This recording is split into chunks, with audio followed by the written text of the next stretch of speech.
Hey everyone, and welcome to Handing the Shame Back, a podcast 100% dedicated to adult survivors of child sexual abuse.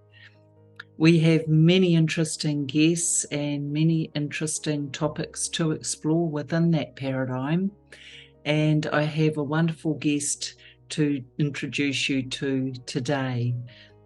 Before we launch in though, there's always a trigger warning with this, and the reason for that is because sometimes we can get triggered unknowingly, and as survivors we realise it can come at us without even realising. If for any reason you do get triggered, please stop watching, go to the show notes below and you'll be directed for some help and resource. So sit back, strap in and enjoy this next guest. So I'd love you to meet Nancy Morris. She is a survivor of sibling sexual abuse. She is the host of Sibling 2 podcasts, and she's the founder of the Siblings 2 Day, which is raising awareness for sibling sexual abuse globally. So welcome to the show, Nancy. It's great to be here, Gloria. Thanks for inviting me. You're very welcome. So as with all our guests, I tend to take us back to the beginning, where this all began, and something you might say that you experienced, Nancy, may just be what other listeners and viewers have also experienced. So we don't know who we're helping out there. So that's the reason I asked to hear a little bit of your story, as much as you're comfortable with. And sure. Thank you. So I guess starting at the beginning, you're in Eastern Canada now. I believe there's a snowstorm. Yeah, lots of snow today. Yeah. Is that where you grew up? Can you tell us a little bit about you? No, I actually grew up in Western Canada, the other side, and Canada being the size of country that it is. I mean, it's a 6-hour flight to the other side of Canada. So I grew up in Alberta, in Western Canada. My parents are both British, so I have the joy of also being a dual national, which has meant that I've been able to travel a lot, which is great, and travel mostly in the Northern Hemisphere, but had lots of opportunity to travel. I also lived in the UK for a period of time throughout the 90s and early 2000s. And then when I moved back to Canada, I decided to come to Eastern Canada. It related to my work as a business psychologist. So I came here and I've just gotten stuck here. So it's like I'm stuck. So I'm planted there now. Yes, quite well and truly. Yes. So just when I was thinking about moving back to the UK, I met my husband. So, now I'm stuck. So, happily she's stuck, team. Happily. Hey, happily, yes. Nancy, tell us, if you can, please, a little bit about your sibling sexual abuse history. How old you were, what sibling was involved. Right. Yeah. So I have 2 older brothers, and it's my recollection that when I was probably about 7 or 8, my oldest brother would come into my room sometimes at night and reach under the covers and grope and do all that sort of stuff. And I do have some flashback memories, or flashbulb memories, of what was involved in that. And some are not clear. So I don't talk about those specifically because they're not 100% clear to me. But the ones I'm clear of is of him coming into my room at night thinking I was asleep and reaching under the sheets and groping me and stuff like that when I wasn't asleep. Sometimes I was, of course, and it woke me up. That went on. I'm not sure how long it went on, but maybe until I was about 12. And it didn't happen all the time, but it happened enough times that, like, I recall it. Let's put it that way. And then I recall another time when I was older, and for a variety of reasons, part of which, in my recollection and my understanding of things, relates to how I was interpreting everything within my family, because of course I was keeping a secret and everything. And so my teen years were a bit troubled. I was not terribly troubled, but I was the black sheep of the family. I was the youngest, the only girl, spoiled rotten by my mother, and pretty much, the black sheep of the family. So my parents split up when I was a teenager, and there was an evening I came home. I think I was probably about 16 or so. My oldest brother, who was out of the house by then and living in another city nearby, was over visiting. But I came home and I was intoxicated, and he said he was intoxicated as well. And so he assaulted me again, a little bit more severely this time. Interestingly, and anybody who's listened to my podcast will know this part of the story, that he admits to that part. He would have been about 20 or 21 at the time, and he admits to that, but he has, quote unquote, no recollection of anything that happened when we were younger. And I sort of joke about this, which is not necessarily a good thing to joke about as such. But I'm now 60 years old and long in my journey of healing and recovery and stuff. So there are things that I can look back on now and laugh about, because I think it's laughable. But he actually admits to a sexual crime by admitting that he assaulted me when he was 20. I'm sorry, I'm laughing, but I just find it funny because I think, what an idiot. Like, how stupid are you? Here you are admitting to me a sexual crime and then denying anything about when we were younger. And I'm sorry, I find it laughable. But unfortunately, though, I've heard that story before. I've heard other people say that their sibling, usually older, but their sibling will admit to stuff. And you used to think, you'll admit to that thing over there, which is just as bad, if not worse, than everything else, but you won't admit to this thing over here. And I guess, and as a psychologist, I've done lots of research in this as well. It's difficult for people who cause harm, or perpetrators, or whatever language you want to use, abusers, to admit to themselves certain things. And it's easier to admit other things. So his rationale for his behavior when he was 20, 21 was that he was drunk and I was drunk. So that explains his behavior. It would be very difficult for him to, I would imagine, for him to sort of rock up and say, yeah, I was 12 years old and I used to go into my sister's bedroom at night. That would be very difficult for him to do. But I do find it laughable, which is terrible, but I do. It's just, we do what we do with that information. I mean, it's what you've had to experience, and we all respond differently. I think, Nancy, it's interesting that there's a part of him that has a deep knowing about what would be acceptable, you see, and the 21-year-old him, as opposed to the 12-year-old him, knows that wouldn't be acceptable. Can I ask you, so was that the last time that he assaulted you? Yeah. I mean, there was a gap from when I was about sort of 11 or 12 until that time when I was 16 or 17. That's the last time anything happened. So we did talk about it. We actually talked about it after my father's funeral. I brought it up to him, and he was at first stunned that I was having that conversation with him.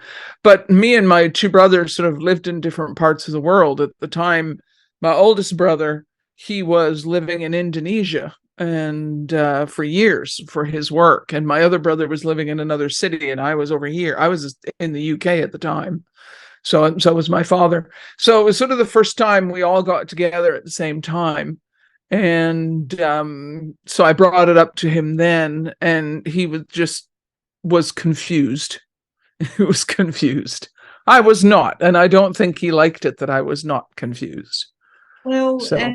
What courage that would have taken. I imagine that would have felt really challenging to find the... Oh, I was terrified. I was terrified because I wasn't sure what he was going to say. I had never actually spoken to him about it. This was just after my father died suddenly. So I recall being quite scared. At the same time, I was quite determined that, because at that time I was, I'm just trying to remember how old I was. It's like 35, or something like that, 35. And it was like, enough is enough. I'm putting this on the table. I had spoken about it to my friends, to other people since I was 20. I had spoken about it with others, and some good and some not so good responses on that. My best friend was nearby, and I told her what I was going to do, and I knew that if it didn't go well, the funeral had come and gone. I think it was the next day. So if things didn't go well, I could scoot out of town because I lived up in London, and this was in the south of England, and so I didn't feel unsafe. I did what I needed to do to feel as safe as possible in broaching this subject with him. Generally, it didn't go great, but it didn't go bad either. I didn't feel a need to escape or leave or anything like that. I just knew that it was a futile conversation, and that I needed. Sorry? Do you ever come back to you at a later date and talk to you about it further? I pushed it. I pushed it that we would talk again, and that was about 10 years later. And what I did is I actually had a conversation with both of my brothers at the same time. Again, we were in 3 different cities, and I got us on the phone, and I recorded the conversation as episode 2 of my podcast. Is a reenactment of that conversation. Because what I really needed to have happen, which I know to be true for so many people, is it's one thing, even if my brother was to admit all of it to me, that would be one thing. But it was still a secret in the family. It was still a secret between him and I. And that is the part that for me was so damaging, was this secret that I held. And to him, he didn't do anything, so he had no secret. Well, I don't truly believe that. I truly believe that he knows exactly what he did, all of it, and just buries it. Whereas I was dealing with it. I had it on the table. I was seeing therapists on and off through most of my adult life. I was doing the work, as it were. So what I found most disruptive to me was the secret. So I needed to confront that. And I needed my oldest brother to discuss this subject in front of my other brother. Now, both of my parents had passed away at this point. My mom passed away when I was a lot younger. And like I said, my dad passed when I was about 35. So even though my oldest brother did not admit to everything, he did admit to some of it to my other brother. And that to me was amazing. And that was only 14 years ago or 15 years ago. So it was just before I met the guy who's now my husband. So, yeah, 16 years ago, something like that. It's funny how you forget how long you've been married, even. But anyway, so divulging, quote unquote, the secret was, I think, for me, the key in my processing over the years. You go into family events, or you sit down with me, in my case, some event that occurred, like a Christmas get together or something. And there's just this elephant that's roaming around in a circle around the table or something. And you're the only one that knows it. And it changes the entire dynamic. Well, it's a weight that gets carried, I think, Nancy. And I just want to bring you back to a couple of things, if that's okay. You're doing great. Sure. Okay, thank you. Yeah, no worries. When you were younger and this was all happening, did you ever talk to or try to reach out to your mum or another trusted adult and talk about this? So did you just have a knowing that this was a secret never to be shared, or? Yeah. I mean, and I've explored that in therapy, and even with my other brother, I talked about it a little bit with him years ago. But I think, I had a sense, the usual sense of, will I be believed? Looking back on it, one would assume that my mother would believe me and that it wouldn't be a story that I've heard so many times that, parents are in denial or they minimize something or whatever. It's terrible. But I think it was more what I also know to be true as a concern. And I think this is true for myself, that if I say something, this great family that I have is going to change significantly or be destroyed or something. And whilst my family wasn't perfect by any means, I did have a good childhood, and I did have loving parents and all these things that I cherish even now. And I think I just didn't want anything to happen. And also I know, and one of the reasons why I started the Siblings 2 project and all the rest of it is because I know that because nobody else in society talks about sibling sexual abuse specifically, and it gets couched in other terms such as incest or, these sorts of, it gets plunked into this bigger category. Because I couldn't see myself in any of those things that we were learning about in school or conversations I was having with friends, I thought that this was the only household it was happening in. Yes. So I had no reference point. I didn't, it's that quintessential statement of, I didn't feel represented in anything I was seeing or hearing. So it makes you feel like a pariah or such an outcast or a freak, that something, this thing is going on. Nobody will understand it. Nobody will know what I'm talking about. Had somebody, had it been a point of conversation at any point in my youth, outside of myself, like had anybody else spoken about it at any point in time, I have no doubt I would have said something, or at least felt like I could have. Yes, and you've just coined something, actually, Nancy. There's many little nuggets of gold here. Thank you that you're sharing with us, and I think there's many factors or symptoms sibling sexual abuse survivors have in common with other child sexual abuse survivors, and one of them is the secrecy and the silence around all of this. It is earth-shattering, the silence, and it is not talked about, which means it's seen as something unpalatable. And so what happens is, I can see how potentially for you, the weight was on you to, in a childlike way, keep this family together. Because if you had shared, boom, potentially could have happened within the family, and you couldn't be responsible for that. It was a lot for a little girl to bear. It's a terrible situation for children to be in, and I think I just sensed how disruptive it was going to be. And it's also been suggested to me by others that I've spoken to about this in therapy and outside of therapy, that I may have sensed how disruptive it was going to be.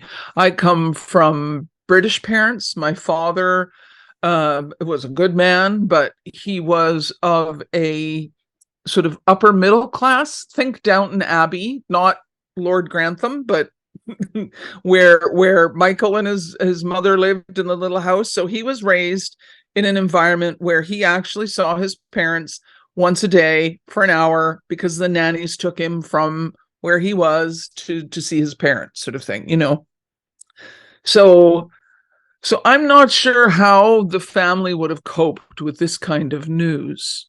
My mother, on the other hand, she was the daughter of a British bobby. So very middle class, and so a very different environment and space. And my father was very much airs and graces. He had a position. He had a position in the community. He was a well-known businessman, and all this is. I don't know what would have happened, and I don't think things would have fared well. And I think as an 8-year-old, or I think I was 8, I must have sensed something, that because my mother was a good woman and we had a good relationship, but I just couldn't share this with her. um and same with my dad. I couldn't share it with him. I just think I sensed something, which is a terrible burden for an 8-year-old. I mean, good God, It's the huge. stuff that we're asking of our children to put to deal with, And you know. unfortunately, you're representative of most survivors of this abuse. Is it's very unlikely for a child to disclose Yeah. unless they have unless they are in the environment that would support that. And as we know, this is such a big secret out there anyway. Globally, the silence is shattering. There's just no permission in society or throughout the world to really discuss this. I guess one of the things I'm interested in was, did your brother ever threaten you as a child or ask you to keep the secret, or was it just known between you that I think it was just known. I don't recall any kind of threat or aggression or anything like that. Doesn't mean he didn't, and I don't recall it, but I just don't recall it. I think it's just one of those things that you just know to keep your mouth shut about. Yeah. But no, there was none of that, which is a great question, by the way. None of that. And there was nothing. I wasn't under any threat of physical harm at any point. So there was none of that. I was just a scared little girl, and just didn't know how to deal with or cope with what I was trying to manage. And I remember after the conversation I had, the three of us, with my other brother involved, he called me up afterwards, and we had a quick conversation. And not only did he say that he believed me, I had told him about it before, but it really needed to come from my other brother for him, I think, to truly appreciate and believe what I had to say. Unfortunately, it had to come from my other brother, because it is a serious accusation for sure. So it, understandably, he may want to hear it from my other brother as well. But I remember him saying to me afterwards, after the conversation, he said, I remember you, and he's only 2 years older than me, so I'm not sure how he remembers this, but he says, I remember you being such a fun-loving little girl, and then that changed, and I never knew what that was. And then, of course, it was like, well, now you do, and he goes, yep, now I do. Yeah. Because all of a sudden, you've got the weight of the world on you, because your other brother makes a decision, that isn't a helpful decision to make. Well, and I'm being somewhat facetious when I say that, but I know it's hard sometimes to find the words. And at the end of the day, the couple of things.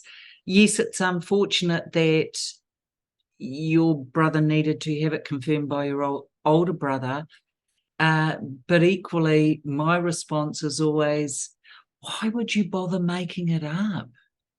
For what? Well, there is that part.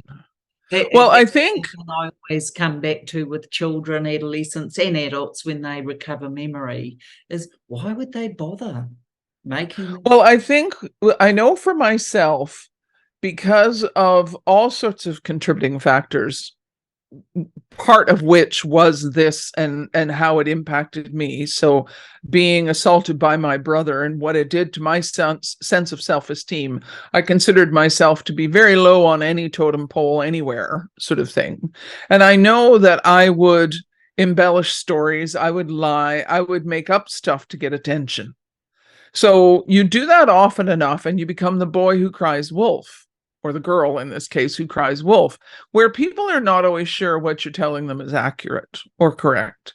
Now, interestingly, most people I've spoken to were embellishing and telling lies and stuff when they were a teenager, and they didn't always tell the truth. But some people interpret that as, therefore, as you get older, you can't be trusted either, or you're not going to be telling the truth either.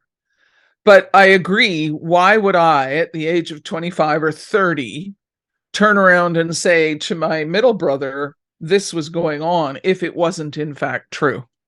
I was not at that point in my life where I was telling stories and all that. I mean, I was an adult at that point and wasn't making stuff up anymore. Sorry, I just about swore. Wasn't making stuff up again. What's that? I said, you can say whatever you like. See, I think the thing is too, bless, he would have been quite traumatized hearing your story as well and not knowing what to do with it. But I think I love the fact that you felt you could share this with him and then years later address it again. The impact, of course, on you as a child, how on earth could you stay the same? How on earth could you not be a troubled young teen or teenager?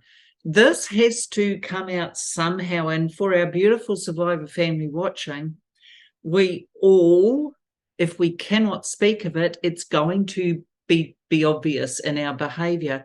And one of the things, Nancy, I think that is not asked often enough is this to a child or teenager: what's happened? What's happened to you? I totally agree that when we have troubled youth, or sort of even pre-teen youth, but they're troubled, it is what's happened. What happened to you, whether it was sibling sexual abuse or some sort of child abuse, sexual or otherwise. What's happened? And as you say, asking specifically and creating a space where they're safe to say anything at all. Because I've said this many times. You get labelled, like you're saying, as the black sheep. I'm sorry to cut you off, but I think this is really important. What happens if you don't is you then get labelled as the black sheep. So I can relate. I was one. Hello, fellow black sheep. And a lot of our survivors out there watching are as well, because we have exposed what was happening, perhaps not using the words, but in our behaviour. And then later when we use the words, oh, there she goes again, she's always got to cause trouble. Now, I'm not projecting that onto you, but that was my story. And I think, behaviour shows us, if we switch off the words, turn off the volume and look at the action, you'll see the extremes within children, preteens, adolescents. Yeah. Something I know in therapeutic situations, of course, that question gets asked, and and quite often then stories of child sexual abuse, sibling sexual abuse, various other types of harm come out in those stories. But that's because trained therapists know how to look for it. Others don't, right? Like parents don't know how necessarily. Close family members who are that the child generally gets along with, they don't know to ask, they don't know how to ask, they don't know how to make the space safe where somebody can turn around and say anything and still not, people go yuck, or whatever, which often happens when people start to disclose this.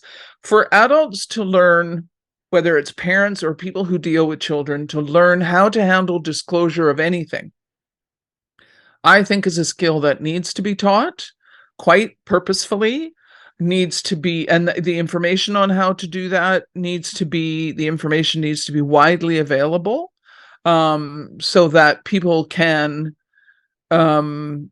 learn how to not only create a safe space, but even if the space isn't all that safe, you can still ask the question in anticipation and hope that the child will respond. But there's very few resources out there for people to learn how to do it. And I mean, for God's sake, most adults are shitty listeners. So, most adults don't even listen to each other very well. So it's like we don't often have time, even though we love our kids desperately. How many times do you say hi to your kid or whatever as you're walking down the hallway and you're not even looking at them? I mean, these little things can, and I'm being flippant, but it's that sort of thing where we have not necessarily got the skills to communicate well in any event, and then you throw a taboo subject on top of that, and little kids are very intelligent, and they'll just keep their mouth shut, not only to protect themselves, but in the false illusion of protecting others. Well, even as adults, I think adults finding the courage to disclose, I liken to jumping off a tall cliff without any abseiling gear. It takes a huge amount of courage and fortitude, because it began in silence. The secret had to be kept. And so then shame entered the room, and there's just huge repercussions. But let's get back to you, .com. When you think about your adolescent years, and you obviously the impact was there, and what was your behavior like? You talked about the girl crying wolf, but was your behavior like, was it at risk behavior? Were you out there? Oh, hell yeah. Yeah, okay. Well, yeah, I mean, I was, when I was a teenager, I was, breaking curfew. I wasn't coming home when my mom told me to come home. Part of this was also other things like my parents getting divorced. My father had been the disciplinarian, and then he left, and it was like, woohoo, party time, and all that sort of stuff. But even before then, I was quite willful. I've always been quite willful and quite sort of, hands on hips, sort of like, I'm not going to pay attention to what you say. And I guess I was like that even when I was a little girl. So my mother always joked about that, how I would like stamp my foot and put my hands on my hips, and that was me. So I was going to be that way anyway. But sure, I would get myself into situations that are, I look back on and think, holy cow, I came out of that alive, literally. And that might have gone a bad way.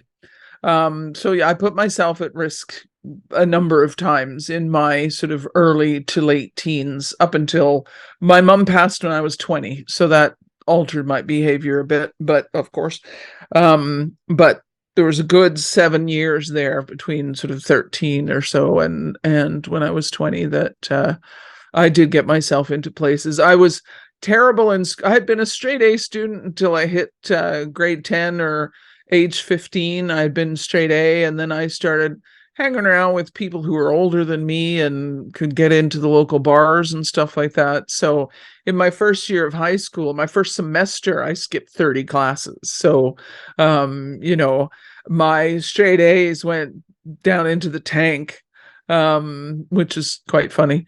Except for that, you could tell the classes I liked, because I'd be getting like 90 or 95% in those classes, and all the rest of them would be like fail or 50% or 60% or something like that. So my report card's kind of funny. And I actually dropped out of high school a few months before it finished, because I wasn't going to graduate anyway. So I went off and got a job, and I ultimately went back to school. But that was a sort of behavior that I got myself into, was that self-destructive, in one form or another, self-destructive behavior. Not directly as a result of my abuse, but certainly it was part of it, for sure. There's no doubt. I don't know if I would have been that willful if I didn't feel I was carrying the burden and, had to avoid things. Yeah, and I understand that. And there is a saying as well, which I think you'll quite like. Hope I get it right. Don't pick up the abuse where it left off. Yes. And that's what we can do unknowingly or unwittingly.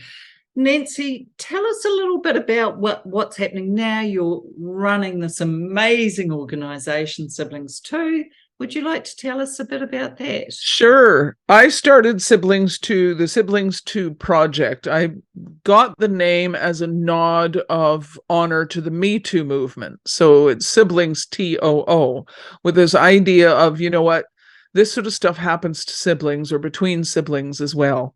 So let's not forget about them. I started my podcast a little bit after that, but my website, I've been collecting anonymous stories from sibling sexual abuse survivors, other family members, and even I've had a couple of perpetrator stories show up in there.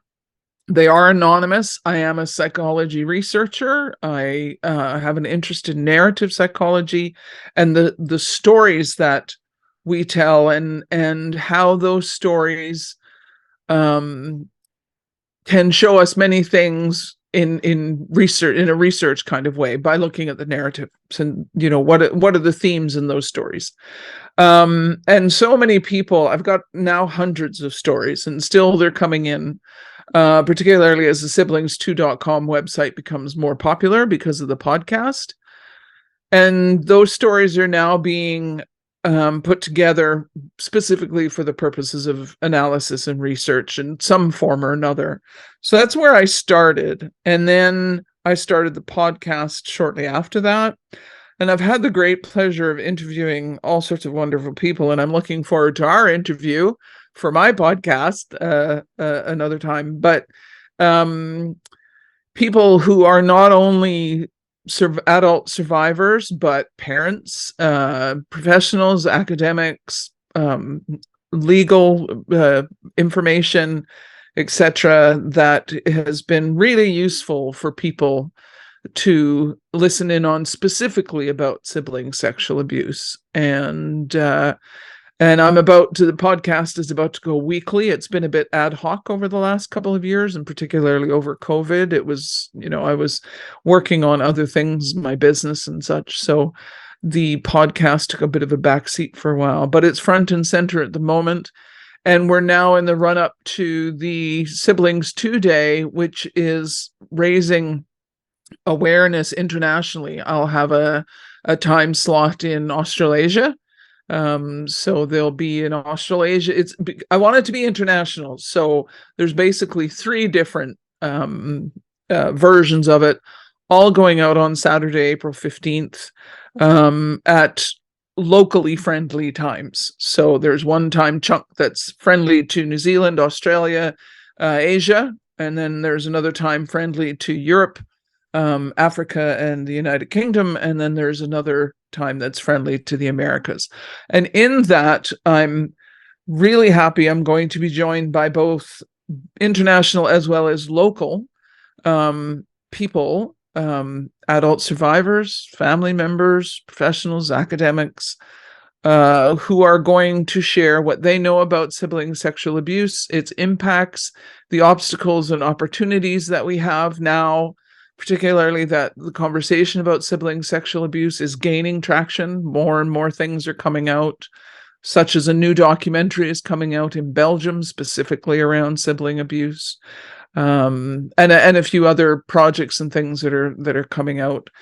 And really, my whole sort of mission, and I don't like the word mission, my whole purpose and intention of the Siblings 2 project is to really keep the genie from going back in the bottle about sibling sexual abuse. In recent years, there's been things going on, such as Jane Epstein's TEDx talk, People magazine article. There's been some stuff going on in the United States. There's been research that's gone on in the UK that's had international attention. There was a conference. There's, it's been brought up in the British Parliament, lack of resources for people enduring or surviving sibling sexual abuse. So there is stuff going on, but this isn't the first time this sort of stuff has happened. What ends up happening is you have a storyline, there's something major that happens, it hits the press for a little while, and then it quiets down again. And nothing happens. Nobody hears anything else for a while. But there's this groundswell, I think, of people now that I'm pleased to be a part of, that are talking very specifically about sibling sexual abuse with a view to ensuring that the genie doesn't go back in the bottle. And so with Siblings 2, what I want to do with that is get society to start talking about a subject that they don't want to talk about. And do that with a combination of real science, because there is science behind this, that, in other words, research. We know facts, we know data, and the stories, the heartfelt stories of survivors and other family members, and bringing those two things together and sharing them with society, because it's society that's going to do something about this. And again, in my own story, like I sort of said right when we were talking, for me, my other brother, knowing that what I was telling was the truth, was super important to me, and not being shunned by him. So if we extrapolate that out a little bit, I believe that survivors do need each other a lot to help be validated and, to help on the healing journey. But I also know that as an adult survivor, it is when I can have a conversation in a public place and not worry about somebody overhearing me, or I can tell a friend who has no clue what I'm talking about because it's never happened to them, and I won't be shunned by them, or they won't think, oh, is Nancy able to babysit our kids? Because of course that's one of the big myths of anybody who's been abused will abuse, which is just a big fat myth in many respects. So society's unwillingness to discuss this subject is also making it possible then for governments and local bodies to also not deal with it. So unless something is being shoved in the face of government to look at their legislation, to look at their support systems and put funding behind, say, social services and stuff like that, unless people are getting annoyed with their legislators and with the people who make these sorts of decisions, nothing's really going to change for the long term. Yeah. And so my mission, as part of the bigger mission of what you do and what Five Waves does and what other people do in all sorts of different parts of the world, is to help make sure that society gets used to this conversation so that it's more willing to talk about it. Because until a survivor can go out and say to somebody, this happened to me, and not be worried about the survivor or the person who's listening going, yuck, like you're a freak. Until that can happen, I don't believe that many of the other things that we want to have happen, such as change in the sex education curriculum and all that sort of stuff, I don't believe any of that will happen until society is willing to talk about it. And I agree. Until not the actual what goes on, but until these conversations can be normalized, we're stuck in a holding pattern. And I believe the majority of the population struggle with it because it doesn't feel, it's not nice to have pretty to look at. And so what then happens is there's a natural withdrawing, or, oh, do you have to talk about it? And do, because our numbers are proving more. But let's just pause on that. And I want to know, Nancy, we've probably got about 10 minutes left. What advice, not you as a psychologist, not you doing any of the research, but you as an adult survivor of sibling sexual abuse, what has helped you? That's my first question. And the second is, what tips would you give to other adult survivors watching? What has helped you? Well, I knew you were going to ask me this question, and I was thinking about it, and I struggled a little bit with my answer because I'm long into my journey of healing. I'm not healed by any means, but I'm long into my journey, and I don't fully remember my processing when I was 20, 25, 30, these sorts of things. But one thing I do remember is I was only able to move things forward with my own life when I focused on my own life. When I began to let go of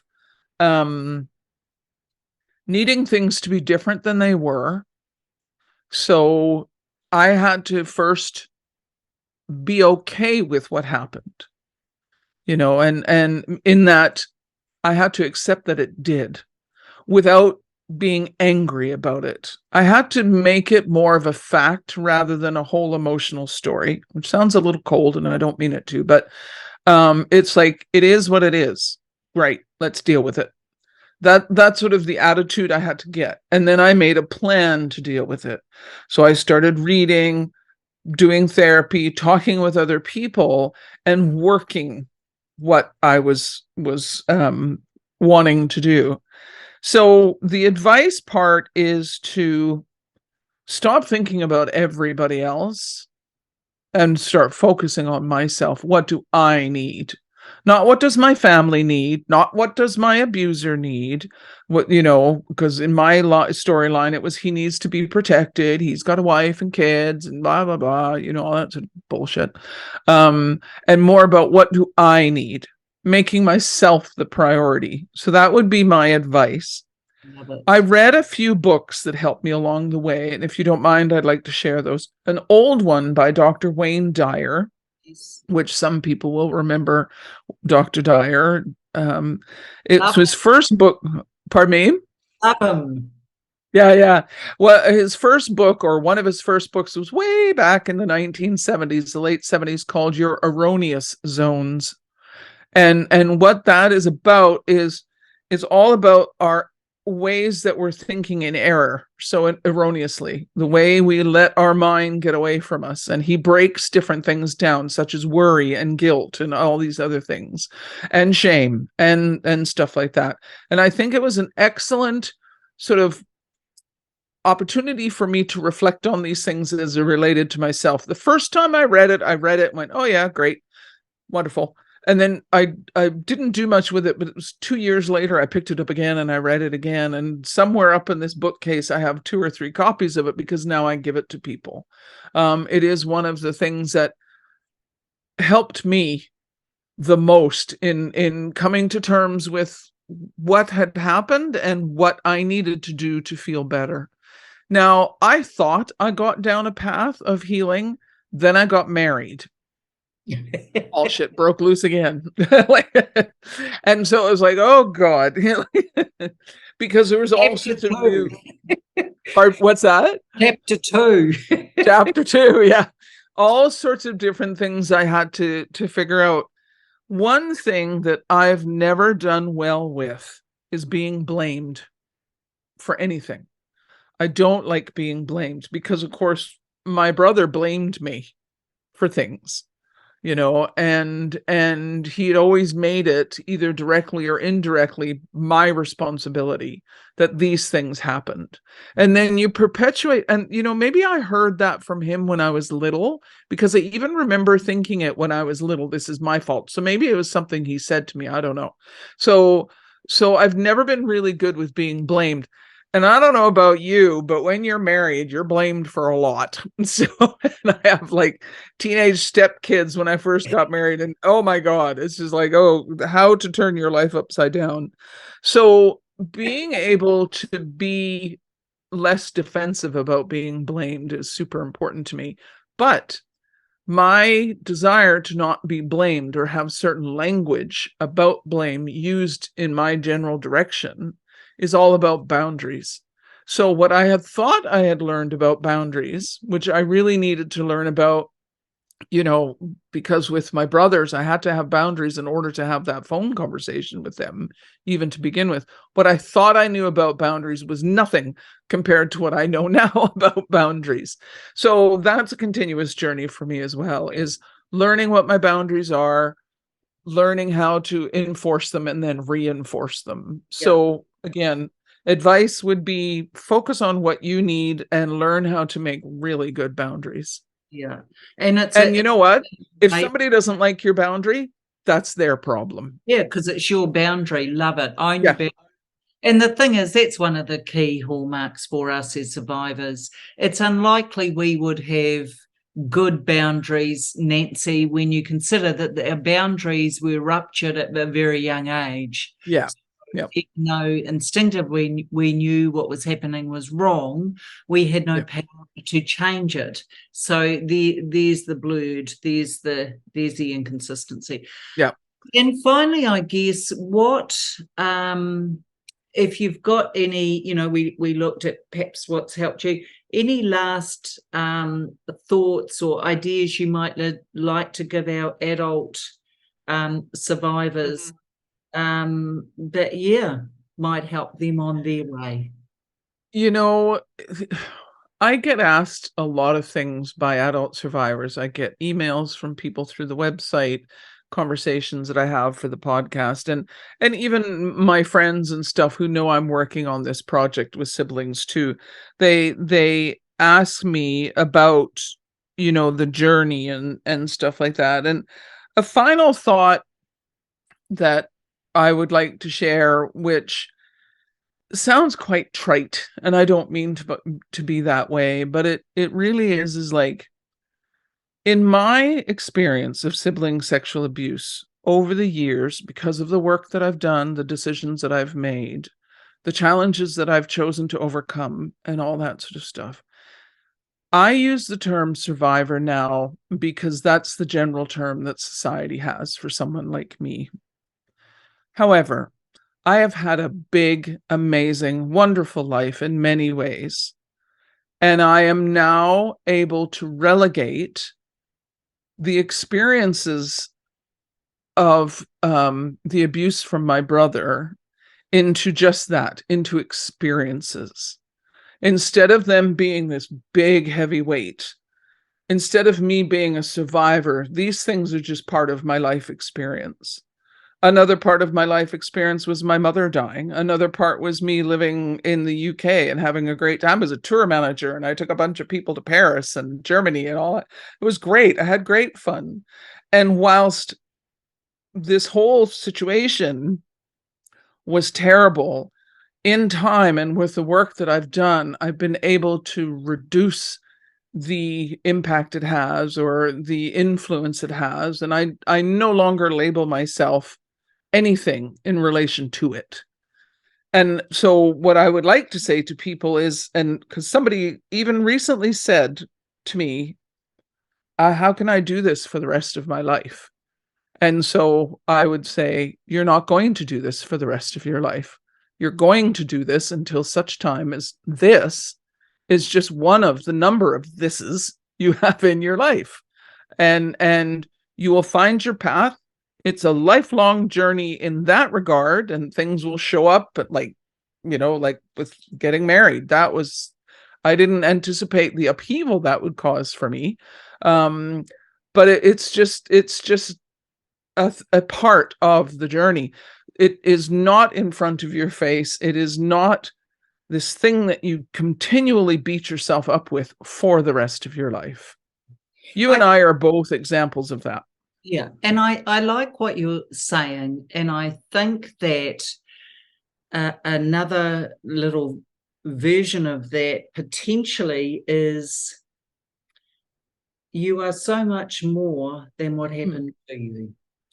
It doesn't define who you are. And I think that's useful.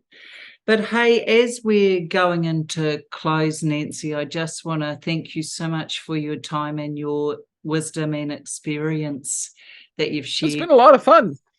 It's great. For want of a better phrase. Stay right there. So, audience, how lucky are we? Nancy shared a lot with us today, and many things are going to resonate over time. I think a couple that she's talked about, which I really love, is she's talked about actually stopping or keeping that genie from getting back in the bottle. It's out now. Let's expose, let's talk, let's highlight, let's showcase all of this. This sibling sexual abuse is huge, and I think it needs to be talked about a lot more. So I really appreciate that. The other thing that she raised, which has stuck with me as well, is stop focusing on everybody else. This is your time for you. It's time for you to prioritize you and look after who you are, because we know you're fabulous, you survivors out there, and so grateful to have you as part of this. So in the meantime, thank you again for being part of this. I see you, I stand beside you, and I believe you. Please like, subscribe, and share this video.